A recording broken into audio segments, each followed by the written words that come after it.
Bonjour, bonsoir, bienvenue dans Sens Public, votre rendez-vous quotidien de débat et de reportage sur Public Sénat. On est ensemble tous les jours du lundi au jeudi à 18h et 22h pour donner du sens à l'actualité grâce à nos invités experts et tous les mois grâce à nos partenaires Odoxa, Mascaret. On vous propose ce baromètre qui scrute la popularité et les traits d'image des personnalités politiques et en premier lieu du président de la République. Trop brutal, inapte au dialogue, éloigné de leurs préoccupations. Voilà comment une large majorité de Français qualifie Emmanuel Macron. Et c'est dans ce contexte ultra négatif qu'il multiplie les déplacements sur le terrain. Comme aujourd'hui à Vendôme, on analysera cette stratégie de reconquête dans une minute. Et puis pour notre débat de société, vous le savez, volontairement décalé de l'actualité du jour, c'est un zoom sur les pesticides que je vous propose avec des agriculteurs qui en ont marre d'être montrés du doigt.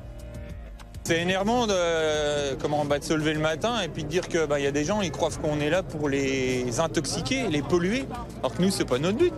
Nous, c'est de faire pousser une plante, qu'elle soit saine, et de la récolter pour nourrir la population. Quels sont les dangers sanitaires liés aux pesticides? Peut-on s'en passer et réussir à nourrir près de 10 milliards d'humains en 2050? Les interdits français sont-ils plus nombreux et plus stricts que dans d'autres pays d'Europe? On répond à toutes ces questions dans 45 minutes. Mais d'abord, le constat d'un duo exécutif en mal d'amour avec Mathias Araez. Une impopularité qui lui colle à la peau. Malgré une volonté affichée de tourner la page des retraites, Emmanuel Macron stagne dans l'estime des Français. 70% d'entre eux pensent qu'il est un mauvais président. Un taux qui n'évolue pas par rapport au mois dernier. Pire, le chef de l'État est brutal pour 65% des Français. Pour le qualificatif compétent, Emmanuel Macron ne convainc plus que 36% des sondés. C'est 13 points de moins qu'au moment de sa réélection il y a un an. Enfin, ils ne sont que 17% à estimer que le président de la République est proche de leurs préoccupations. Pour Elisabeth Borne, le constat est le même. 28% d'opinion favorable, une donnée stable depuis le mois dernier. Seul Manuel Valls en 2016, pendant la loi travail, était descendu plus bas. Pour 61% des Français, la locataire de Matignon n'est pas compétente. C'est 31 points de plus qu'au moment de sa nomination.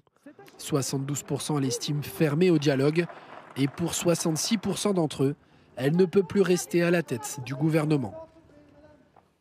Et on va reprendre ces chiffres, évidemment, les détailler, les analyser avec Céline Braque. Bonsoir, bienvenue. Vous êtes directrice générale d'Odoxa. Mathieu Souquier, bonsoir. Bienvenue à vous aussi, consultant essayiste spécialisé en sciences politiques. Jean-Sébastien Ferjou, bonsoir. Bienvenue Jean-Sébastien, fondateur, directeur d'Atlantico. Avec nous également en duplex, Yves Sancy, qui est le senior partner de Mascaret, qui scrute donc les réseaux sociaux, les médias sociaux dans le cadre de ce baromètre. Bonsoir. Et bienvenue. Émilie Zapalski, éditorialiste, à mes côtés comme 2 fois par semaine, 1 fois par semaine depuis quelques mois. Bienvenue à vous, Émilie. Premier constat, Céline Braque, on va revoir certains des chiffres qui ont été donnés issus de ce baromètre qui est en partenariat avec Public Sénat et aussi la presse régionale. Vous retrouvez ces résultats dans vos quotidiens ou dans vos magazines régionaux. Les Français ne sont pas passés à autre chose. Si on veut réussir ça en une phrase, c'est vrai que dans votre sujet, on disait le président veut tourner la page. C'est très clairement ce qu'il montre, ce qu'il veut. Mais non, les Français, ça leur reste en travers de la gorge.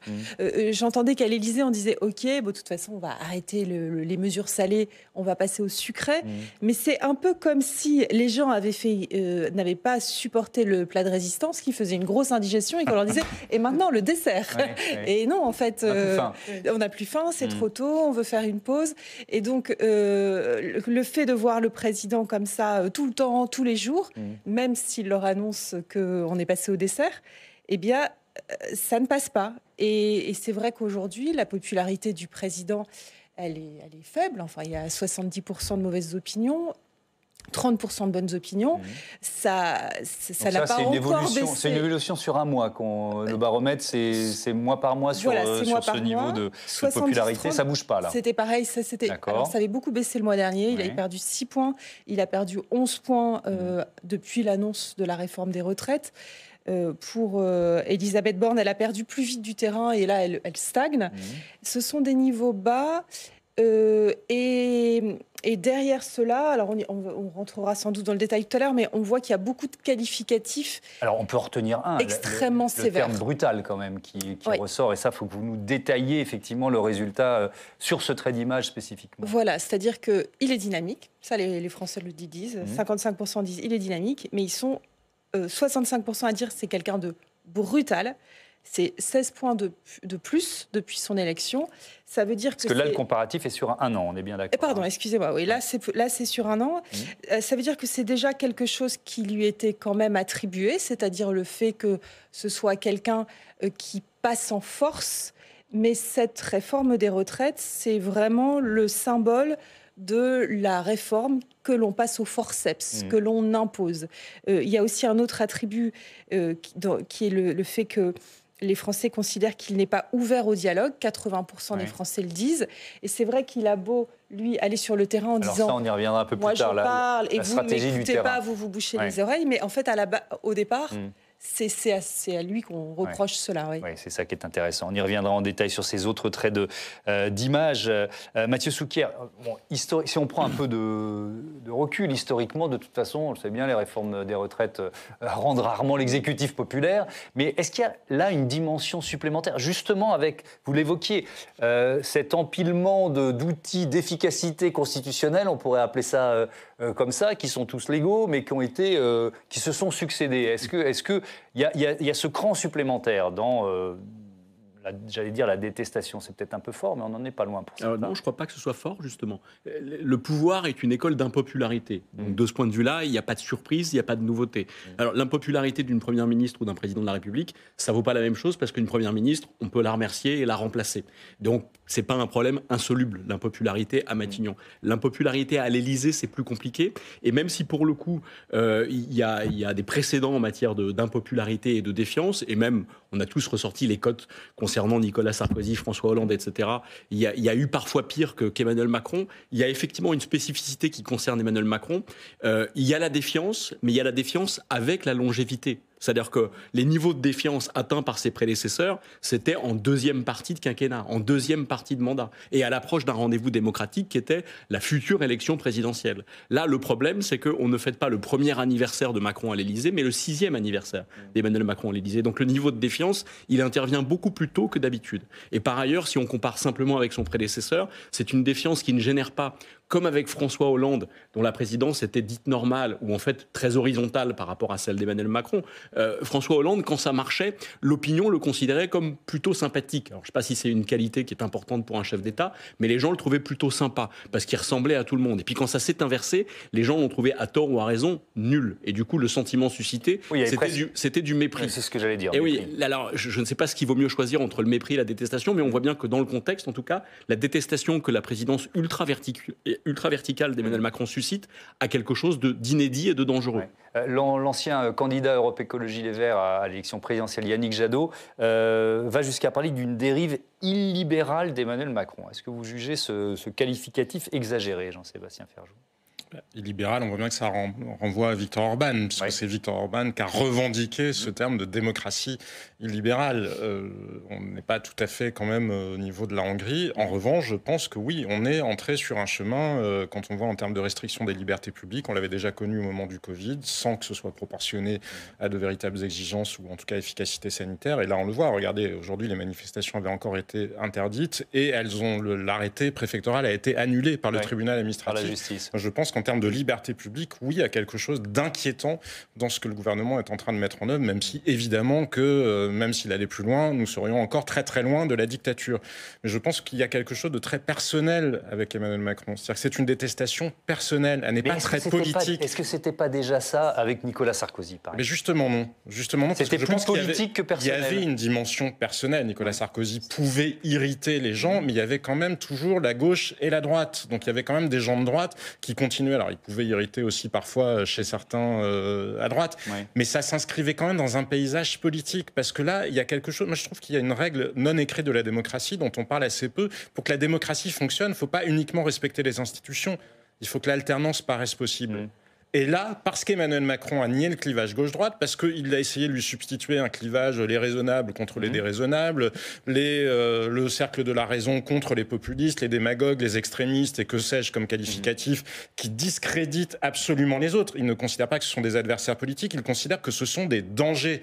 Et là, dans la mesure où il y a par ailleurs une espèce de tripartition du paysage politique français, vous avez un bloc à gauche qui a l'impression qu'il n'arrivera jamais au pouvoir, et vous avez un bloc à droite qui se sent exclu aussi du pouvoir. Et donc cette détestation qu'il entretient, parce que c'est comme si elle était à hauteur d'homme en quelque sorte quand les gens lui répondent, on voit bien que c'est comme s'il y avait vraiment un lien. Quand il a dit qu'il était prêt à emmerder les non-vaccinés ou un certain nombre de ces petites phrases, c'est quelque chose que les gens prennent pour eux. Ils ne le prennent pas pour eux comme je suis de gauche et je suis agacé par un président de droite ou réciproquement. Ils le prennent comme quelque chose vraiment sur un terrain interpersonnel. C'est Emmanuel Macron lui-même qui les horripile dans un paysage de ruines politiques, et ça, c'est inquiétant. Moi, j'ai l'impression qu'il y a un autre événement aussi. Il y a un autre élément à prendre en compte, c'est que pendant son premier quinquennat, finalement, il a tout de suite eu cette image président des riches, un peu brutale, justement, ISF, suppression de l'ISF. Et puis, très rapidement, on a quand même eu le Covid, suivi ensuite par la guerre en Ukraine. Et du coup, c'est devenu plutôt l'État-providence. En passant par l'étape Gilets jaunes. En passant par l'étape Gilets jaunes. Et dans ces moments-là, il a été plutôt un président protecteur qui a donné du pouvoir d'achat aux Gilets jaunes, ce qu'il a donné 17 milliards, et qui a protégé les Français pendant le Covid. En fait, il a pris une autre casquette que les gens ont pris finalement, puisqu'ils se sont mis sous sa coupe. Covid oblige, on a suivi tout ce qu'il demandait. Donc il a eu une image complètement différente. Et là, avec la réforme des retraites, ça y est, on a le Emmanuel Macron c'est le retour du premier quinquennat, Emmanuel Macron des premiers du vrai temps. Emmanuel Macron. Et ça, je pense que les gens, on entend cette petite musique du président des riches, de celui qui cautionne les intérêts économiques des plus riches, des plus âgés, des plus riches. Ça revient, cette petite musique, comme si ça avait été un petit peu gommé. Et ça, je pense que les gens ne pardonne pas, d'autant plus qu'il a distribué énormément et que là, tout d'un coup, pour 12 milliards d'euros par an, il va faire toute une réforme qui est en effet très brutalement mise en œuvre et imposée. Je voudrais qu'on regarde, Céline, les traits d'image de la Première ministre. On a vu le chiffre général, elle est à peine moins impopulaire que le président de la République. Que disent les Français que vous avez sondés, tiens, par exemple, de sa compétence, de sa capacité au dialogue? Qu'est-ce qui ressort? Elisabeth Borne, elle ressemble, quand on compare les qualificatifs avec ceux d'Emmanuel Macron, c'est très proche. Elle est toutefois jugée moins brutale. Alors, on est à 53%, on était à 65%, donc on est à 65% pour Emmanuel Macron. Mais pour le reste, c'est quand même très mauvais. C'est-à-dire que sur sa compétence, on a 6 Français sur 10 qui trouvent qu'elle n'est pas compétente. Avec une chute vertigineuse en un an. 31 points de perte en un an. 32 points de perte sur le dynamisme. Elle, pour le coup, elle n'est pas jugée dynamique, contrairement à Emmanuel Macron. Elle est considérée comme pas ouverte au dialogue, 72% des Français le disent, et ça a baissé, 24 points. C'est vrai qu'elle a été vendue entre guillemets, parce que beaucoup de gens ne la connaissaient pas, comme étant la première ministre qui pourrait parler aux syndicats. Et donc, les Français se disaient, après tout, pourquoi pas. Bon, là, vraisemblablement, ils sont plus trop taffés de cet avis-là. Elle n'est pas vue comme quelqu'un de sympathique. 74% des gens la trouvent pas sympathique, pas proche des préoccupations des Français. 76%, moins 17 points. Ce qui fait que Quand on se pose la question de son avenir, ça c'est intéressant. Voilà, c'est-à-dire quand on demande. La question c'est peut-elle rester Premier ministre? Voilà, la réponse c'est non à 66%, sachant que c'est logique. 64% nous disent elle peut pas réformer le pays, donc ça va quand même un peu ensemble. C'est pour Elisabeth Borne, ça a baissé très très vite, mais elle s'est très vite rendue impopulaire. Elle a protégé un petit peu le président au début et puis au moment de la réforme des retraites. Patatras, Emmanuel Macron a perdu aussi énormément de terrain. Donc c'est vraiment la première ministre qui, en ce moment, ne permet plus du tout d'accaparer une part d'impopularité qui pourrait protéger le président de la République. Le président de la République. Et qui pourrait permettre aux réformes, y compris aux choses qui ne sont pas des réformes, en fait, mais par exemple, l'augmentation des salaires des enseignants, le fait qu'on ne perde plus de points quand on fait un petit excès de vitesse, ce genre d'annonce-là devrait lui mettre à son crédit ou être mise au crédit d'Emmanuel Macron. Eh bien, ni l'un ni l'autre. C'est-à-dire que c'est vraiment un moment. C'est vraiment un moment où les gens considèrent que tout ça c'est de la com, tout ça c'est du marketing. Alors, voilà. Alors, est-ce que c'est de la com ou du marketing? Je ne sais pas, Mathieu Souquier, mais le président de la République, il a donné à sa première ministre la mission d'élargir sa majorité et 100 jours pour faire avancer ces 3 chantiers prioritaires. C'est quoi? C'est de l'incantation? Alors, je ne sais pas, en tout état de cause, il y avait dans l'identité politique initiale, je ne sais pas si peut-être un peu excessif de parler d'identité politique, mais d'Elisabeth Borne, effectivement, la compétence, on disait c'est une femme compétente, une femme de dossier qui va tenir les choses, etc. Et puis c'est une femme de dialogue. Puis on ajoutait même, elle vient de la gauche. Bon, le problème, c'est que sa compétence a été mise à rude épreuve, son sens du dialogue également, et puis elle a porté une réforme qu'on peut difficilement associer à la gauche. Quant au cap politique, précisément, et à la feuille de route que lui donne le président de la République, la difficulté tient quand même au fait qu'on ne sait plus très bien où on va. Il y a une ultra-plasticité du macronisme, mais je me souviens qu'au lendemain de sa nomination, enfin le jour de sa nomination, dans un tweet, le président de la République lui souhaitait bonne chance et lui disait 1. Planification écologique, 2. École, 3. Santé. Et donc on voit que, en fait, 9 mois après, cette feuille de route-là, ces priorités politiques-là, n'ont pas du tout été respectées. Sachant qu'à chaque intervention, le président change de priorité. Exactement, y compris dans ces trois interventions récentes. Donc forcément, on s'y perd. Et je pense que l'ultra-verticalité sur la forme et l'ultra-plasticité sur le fond finit aussi par se payer. Et la Première ministre en subit elle-même les conséquences. Sur la mission ou la feuille de route effectivement donnée à la Première ministre, je veux bien entendre votre avis. Jean-Sébastien Ferjou, je disais, c'est incantatoire, c'est-à-dire que c'est mission impossible, on l'a dit des dizaines de fois depuis 15 jours. Qu'est-ce que vous en pensez ? Au mieux, c'est un exercice un peu sadique. Parce que, non, mais franchement, lui demander de présenter une feuille de route dans le contexte actuel, c'est absurde.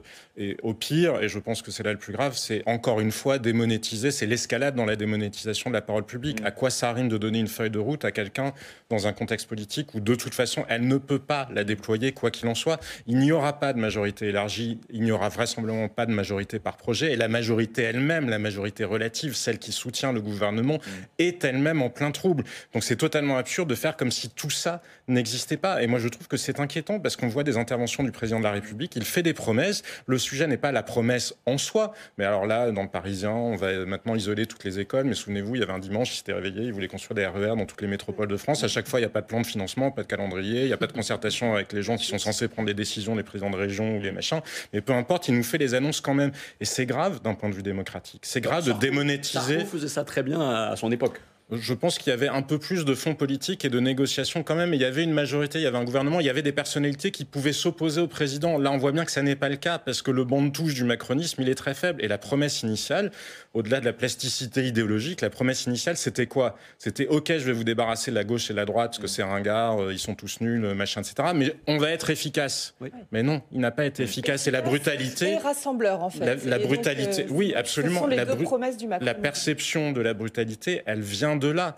Quand vous prétendez savoir mieux que tout le monde, ça marche peut-être si vous êtes efficace. Mais là, les Français ont sous les yeux l'école, l'hôpital, l'énergie. On voit bien que ça ne marche pas. Donc l'incompétence plus le fait de ne consulter personne, oui, c'est perçu comme de la brutalité. On n'a pas encore donné la parole à Yves Sancy pour se tourner vers la partie réseaux sociaux, médias sociaux de ce baromètre Odoxa Mascaré, avec un président de la République qui avait été plutôt discret volontairement, je dis plutôt discret volontairement pendant 3 mois. Là, il revient en force. À quel niveau de présence dans les réseaux sociaux, si on compare les époques ? Tout à fait, une présence totale, si j'ose dire. C'est-à-dire que si on observe les conversations sur les réseaux sociaux comme on le fait, on voit bien qu'il y a un moment de changement, c'est ce qu'on a appelé l'effet 49.3. Et cet effet 49.3, avant, il y avait une relative absence d'Emmanuel Macron sur la scène intérieure.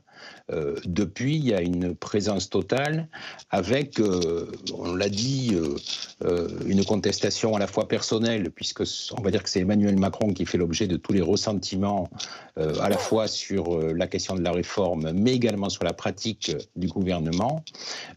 Mais je dirais que on a une montée du champ lexical qui va vers une radicalisation très très forte et qui marque quelque chose de nouveau quand même.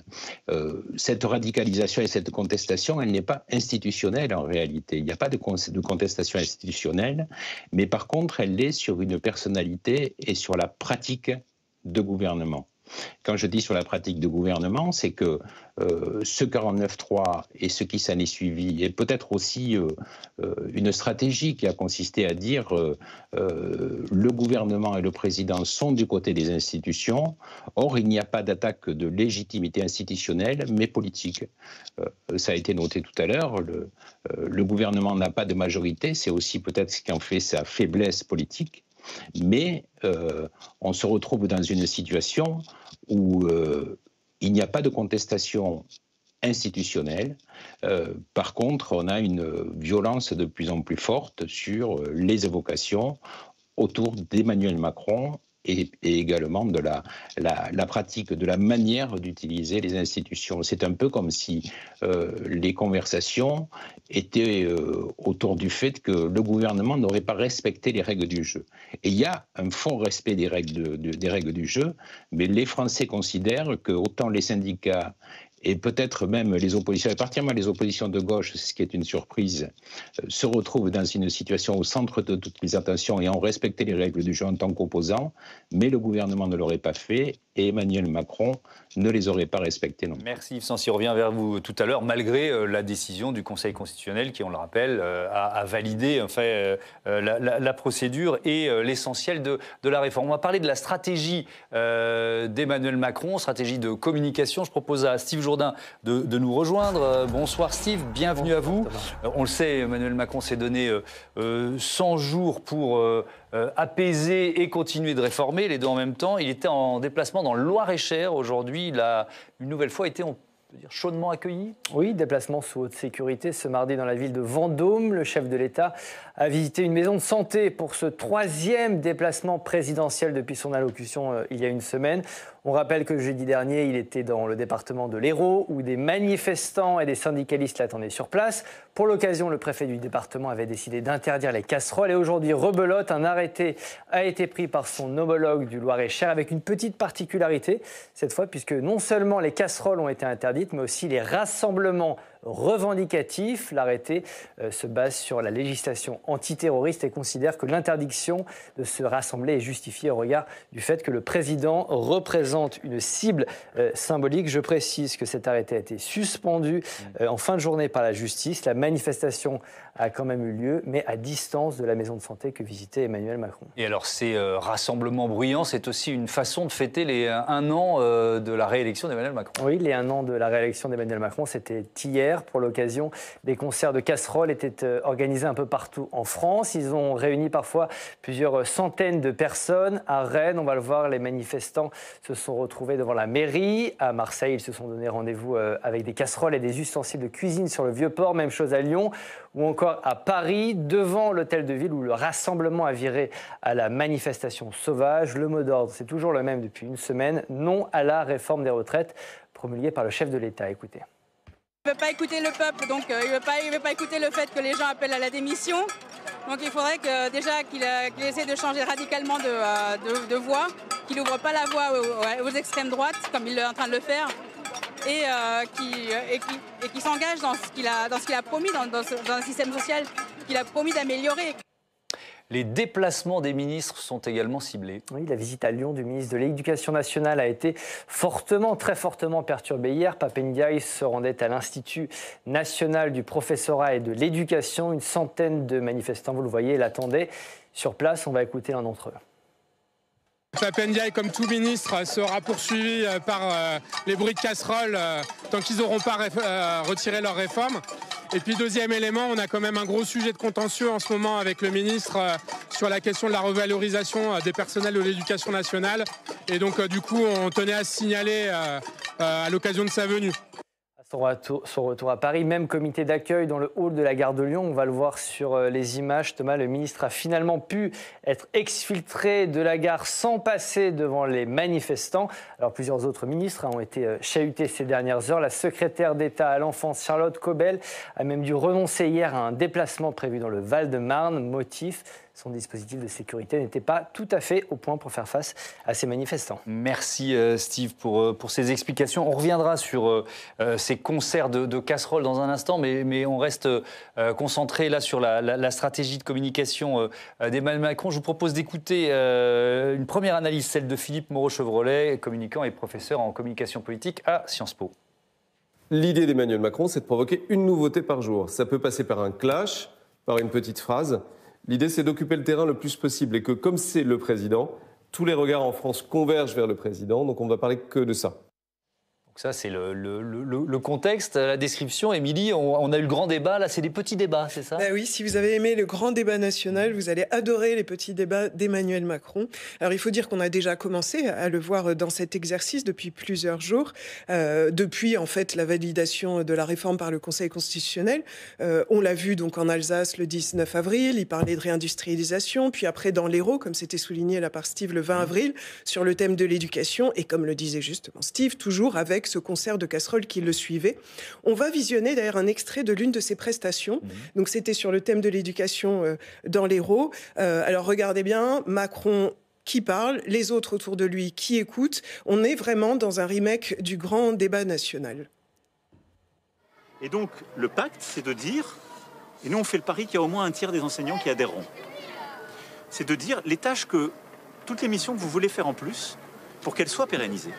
Il faut que le système les reconnaisse et les paye mieux. Et donc là, en plus de cette augmentation du socle, entre 100 et 230 euros par mois, selon les moments de la carrière, il y aura justement quelque chose qui sera fait en plus, c'est défini avec le chef d'établissement, sur une base totalement volontaire, et qui va permettre de payer encore plus par mois. Ce qui permettra à des enseignants de toucher jusqu'à 500 euros par mois en plus. Voilà, on a toutes les explications techniques. C'était pareil au grand débat national, il y avait tous les éléments. Aujourd'hui, donc, sur les déserts médicaux dans le Loir-et-Cher.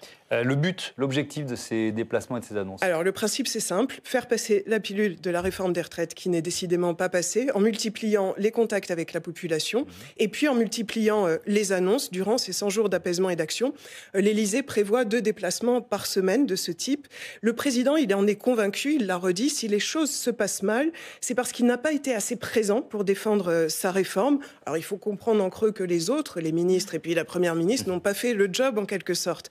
Pourtant, si on regarde bien, toutes les critiques le ciblent personnellement. Donc, quelque part, cette personnalisation sur la réforme de retraite, elle s'est faite volontairement ou pas. En tout cas, elle est bien là. Est-ce que son pari peut réussir? Alors, ce qu'il faut dire, c'est qu'Emmanuel Macron, il est souvent très bon dans cet exercice. En plus, il aime ça, yeux dans les yeux, convaincre chacun des bienfaits de son action, de sa politique et de ses résultats à venir, même de sa méthode. Mais bon, la démarche a donc des airs de déjà-vu, avec des résultats pour le grand débat national qui n'étaient pas forcément à la hauteur des attentes. Le grand débat, il ne s'est pas soldé avec des mesures qui ont été très frappantes. Et puis, point important, il avait été lancé plutôt avec succès au départ, mais à un moment où le président avait lâché. Il avait lâché la hausse de la taxe carburant qui avait été l'élément déclencheur de la crise des Gilets jaunes. Et puis, il avait distribué quand même quelques 17 milliards d'euros pour le pouvoir d'achat. Donc, les Français ne sont pas dupes. Ils comprennent bien que là, Emmanuel Macron ne veut pas prendre en compte leurs demandes, leur mécontentement, ni sur les 64 ans, ni sur sa façon d'exercer le pouvoir qu'il juge autoritaire. Et sur ce volet, justement, de la démocratie, est-ce qu'il veut rouvrir le débat? Alors, il a parlé des conventions citoyennes, mais là aussi, il y a des doutes, puisque les premières tentatives, et notamment la convention citoyenne sur le climat, n'ont pas vraiment convaincu les Français. Pourtant, ce président qui souhaite vraiment laisser une trace dans l'histoire, ça on le sent, il a peut-être une carte à jouer sur le renouvellement de la démocratie, une problématique à laquelle nombre de pays sont confrontés à l'heure actuelle. Ouvrir peut-être à des référendums, une participation plus active de la population aux décisions publiques, entamer en quelque part une sorte de révolution démocratique. En fait, c'est ce que le candidat Macron avait proposé en 2017, donc il a peut-être oublié ça. Mais son immobilisme sur ce volet pourrait lui coûter cher parce qu'en quelque sorte, ça déroule un tapis rouge à l'extrême droite et on voit une Marine Le Pen qui est prête, elle aussi, dans des bains de foule à l'heure actuelle. Elle est prête à recueillir tout simplement les voix de ses nombreux déçus en 2027. Alors, je voudrais qu'on analyse ensemble cette stratégie des petits débats, Céline Bracq. Est-ce que ça peut imprimer, infuser dans l'opinion, en quelque sorte, donner le sentiment ou l'illusion d'une démocratie plus directe? Encore une fois, il y a une question de période. Et là, je pense que les Français, ça se voit, ne sont pas prêts à écouter le président de la République. C'est trop tôt. C'est trop tôt, en fait. C'est comme je parlais de l'indigestion tout à l'heure, ou un deuil. C'est-à-dire qu'il y a une période, ça ne veut pas dire que le président est condamné à ne rien faire et à ne plus être entendu. Mais là, c'est trop tôt. Mais cette stratégie du dialogue, du débat, c'est bien ce que demandent quand même les gens. C'est-à-dire que l'idée du grand débat, je pense que c'était une bonne idée, puisque précisément ce que demandent les Français, c'est aussi de pouvoir redonner du sens à la démocratie. C'est-à-dire qu'en ce moment, ce qui se passe, c'est que les Français ont le sentiment que leurs représentants ne les représentent plus. C'est vraiment ça que l'on voit dans nos enquêtes, c'est-à-dire que les gens ont l'impression qu'il y a un corps qui s'est complètement détaché du corps social et que ces représentants-là ont pris leur autonomie en se détachant de leurs préoccupations. Et donc l'idée de pouvoir être à nouveau entendu, écouté, participer au débat, c'est vraiment quelque chose que les gens demandent. L'idée des référendums, c'est quelque chose qui plaît. Donc le grand débat, après tout, d'ailleurs ça avait été utilisé, il y a aujourd'hui des moyens modernes qui permettent, notamment via l'intelligence artificielle, mais pas seulement, de pouvoir écouter un grand nombre de personnes et de faire remonter beaucoup de préoccupations. Donc ça pourrait vraiment bien fonctionner, mais c'est pas le moment. Ouais, c'est encore trop tôt. C'est trop tôt. Si on regarde, Mathieu Souquier, juste en termes de communication, il y a cette idée peut-être d'essayer de saturer un peu l'espace médiatique chez Emmanuel Macron depuis 2-3 semaines. Est-ce que ça marche pour vous? Parce que non, nous, en tout état de cause, avec... Quand même, si on regarde les chaînes d'infos, alors on voit les casseroles aussi, mais on parle aussi du fond. Reprenons l'exemple des images que vous montriez à l'instant et qui font écho à ce que disait Céline. En réalité, on le voit parler du métier d'enseignant, de la revalorisation de leur rémunération, etc. Mais personne n'écoute le fond de ce qu'il dit et personne d'ailleurs dans la presse n'a commenté le fond du plan qui a été proposé pour l'éducation nationale. En réalité, personne, vous forcez un peu le trait. Il me semble que pour l'essentiel, en réalité, ça n'est pas ce qu'on retient. Mais ça n'est même pas ce qu'on ausculte. Ce qu'on regarde précisément, c'est la capacité que le président a à dialoguer de nouveau avec la population. On n'écoute pas véritablement ce qu'il dit. Ça veut dire que les casseroles nous empêchent de l'entendre? Pour une raison assez simple. Là, quand même, le président de la République s'est beaucoup exprimé au cours des dernières semaines. Parce qu'il est tout le temps sur le terrain et qu'il fait à chaque fois un nombre de sons incalculable. Et on a l'impression qu'il s'arrête tous les 10 mètres pour redire à peu près la même chose. Et quand même, il a fait 3 interventions ou 3 allocutions en moins d'un mois. Et encore une fois, le pouvoir a fait le pari de la résignation de l'opinion. Sans voir que, plus que la résignation, il y avait une exaspération très forte. Et face à l'exaspération, précisément, on attendait un petit mea culpa, ce qu'aucune des 3 interventions en fait n'a permis de faire, c'est qu'il n'y a pas du tout de mea culpa. On attendait à minima un petit « je vous ai compris quand même » ou « je vous ai entendu », et à chaque fois c'est « vous ne m'avez pas compris ». Et sans doute d'ailleurs que j'aurais dû parler davantage. Si j'avais parlé davantage à la place des autres, on m'aurait mieux compris. Donc il n'y a pas du tout de mea culpa et il n'y a même pas d'initiative politique. S'il y a une situation de crise, or tout le monde s'accorde à dire aujourd'hui qu'il y a quand même une situation de crise. Laurent Berger parle de crise démocratique, d'autres parlent de crise de régime. Le président de la République lui-même a consenti qu'il n'y avait pas de crise démocratique, mais quand même une crise sociale. S'il y a une crise, face à une crise, le pouvoir est tenu quand même de prendre une petite initiative, voire une grande initiative, comme le grand débat il y a 3 ans. Là, 0 initiative, donc 0 mea culpa et 0 initiative, ça ne peut en réalité qu'alimenter l'exaspération qui est déjà là. Ouais. Alors j'étais en train de communiquer avec la régie pour vous montrer un autre trait d'image du baromètre Odoxa Mascaré pour Public Sénat et la presse régionale sur la capacité d'Emmanuel Macron à répondre aux préoccupations quotidiennes des Français, parce que le qualificatif, vous le voyez, s'applique plutôt mal. On est à 82%, donc c'est vraiment un discrédit très fort sur cet aspect-là. Jean-Sébastien Ferjou, est-ce que il n'y a pas une part d'injustice après le quoi qu'il en coûte, je ne vais pas tout citer, mais le chèque énergie, le prêt garanti par l'État pour les entreprises d'artisans, etc., etc., etc.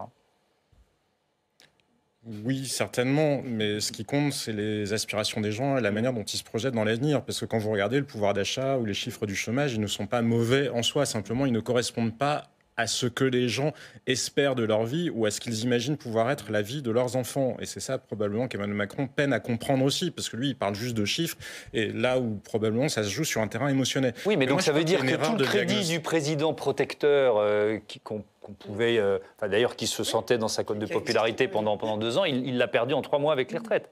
Oui, mais enfin, c'est bien gentil de faire des chèques énergie quand vous êtes assez responsable, et à minima, en ne souhaitant pas le changer, du fait que les prix de l'énergie aient explosé en France. Ça fait 6 ans qu'il est président. Si on avait géré la filière nucléaire différemment en France et si on avait réformé la formation des prix de l'électricité, c'est bien gentil de dire « Regardez, je vous mets un pansement sur la blessure que vous avez tout en étant responsable de la blessure ou co-responsable de la blessure elle-même ». Je pense que les gens ne l'oublient pas. Quand même, il voit aussi l'état de l'école, il voit aussi, et quant au quoi qu'il en coûte, il voit aussi que ça fait exploser la dette de la France et qu'assez largement, ça n'avait pas d'utilité économique. Il fallait sauver les entreprises. Ça n'avait pas de sens, par exemple, de fermer les commerces dont on savait déjà qu'ils n'étaient pas des lieux de contamination. Mais moi, je crois surtout qu'on fait une erreur de diagnostic sur ce qui s'est passé pendant le grand débat. Oui, Emmanuel Macron a des qualités oratoires. Oui, il a une forme de charisme. Mais pourquoi a-t-il gagné à ce moment-là ? Parce que les Gilets jaunes s'essoufflaient de toute façon, parce qu'il n'y avait pas de traduction politique aux Gilets jaunes, il n'y avait pas de syndicat qui avait réussi à récupérer le mouvement ou à l'incarner, il n'y avait pas de parti politique, ni Marine Le Pen, ni la France Insoumise, ni personne n'avait réussi. Est-ce que c'est différent aujourd'hui ? Mais oui, c'est profondément différent aujourd'hui, parce que là on voit que la société française, ou en tout cas, elle est politisée. Il y a l'intersyndical. Il y a des oppositions. Oui, mais vous nous disiez tout à l'heure qu'il n'y avait pas vraiment d'alternative politique non plus.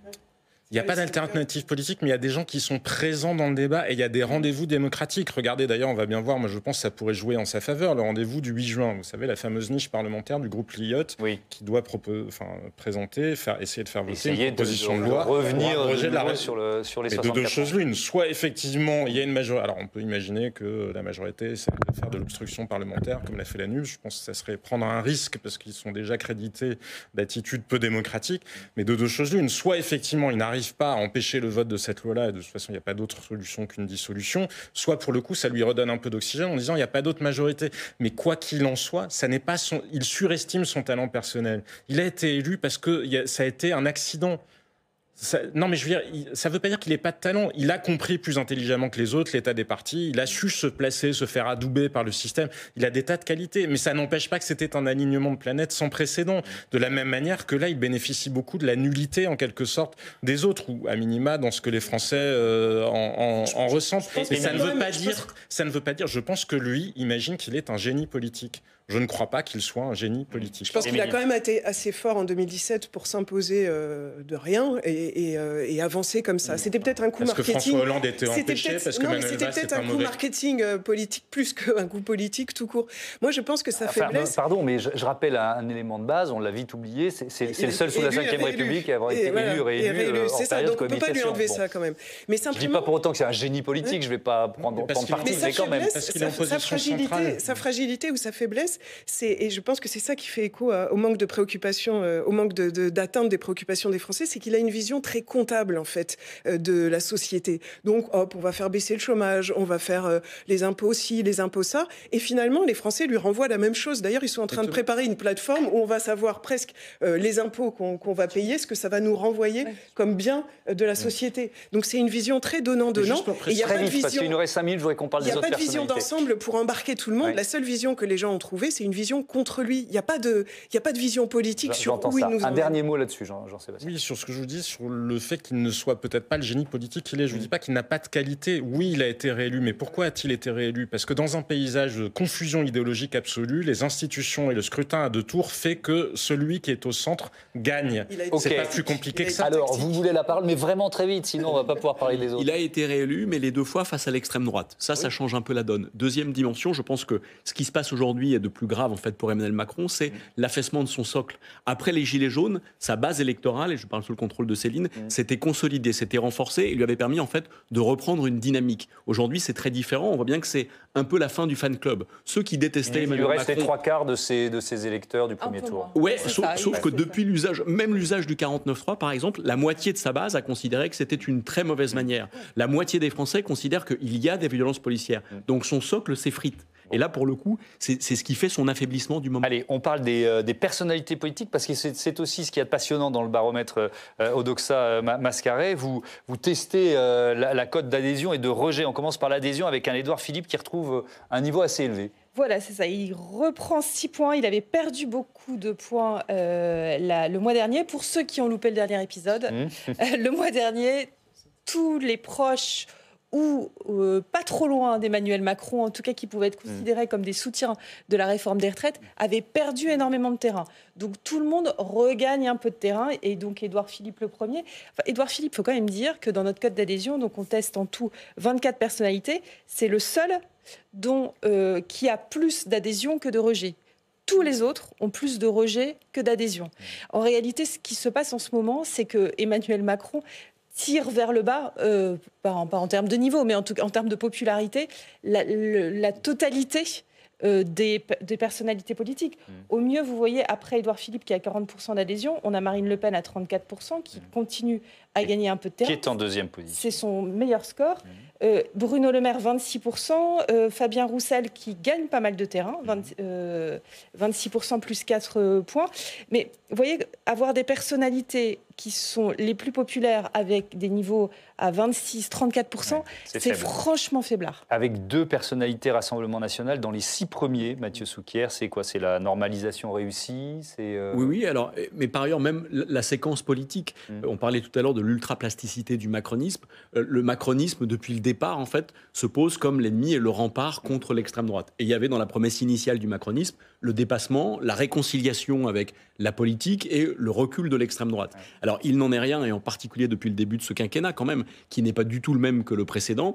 Il y a sur la ligne politique un déport vers la droite. Je fais injure à personne en disant ça, en fait. Il y a dans le discours politique un déport encore plus fort vers la droite. Celui qu'on entend le plus, ou presque en ce moment, c'est précisément Darmanin. Et Darmanin, dans le fil de ce qu'il disait quand il dénonçait en fait la mollesse de Marine Le Pen. Et on voit bien que... pas perçu comme ça par les électeurs de droite, justement. Alors, en attendant, la ligne politique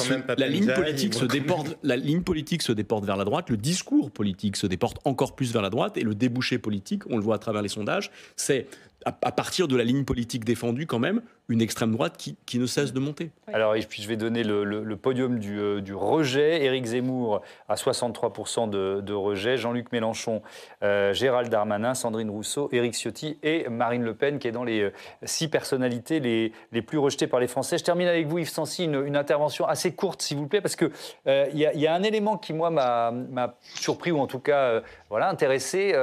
Sur les personnalités de gauche, il y en a une qui tire son épingle du jeu dans les réseaux sociaux, c'est François Ruffin.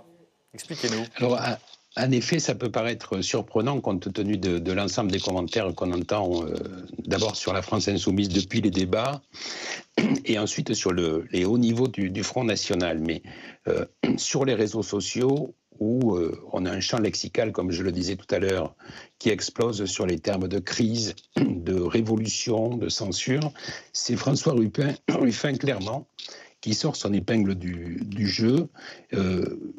Il réalise l'exploit de présenter plus de 45% d'opinions positives dans les engagements des conversations. Et ça a probablement du sens, parce que c'est quelque chose qui n'est pas très évident quand on observe le paysage médiatique. Merci beaucoup, merci Yves Sancy, merci à tous d'avoir participé à ce débat. Évidemment, on se donne rendez-vous dans un mois pour un nouveau baromètre Odoxa mascaré pour Public Sénat et nos confrères de la presse régionale. Je vous dis à bientôt sur notre antenne.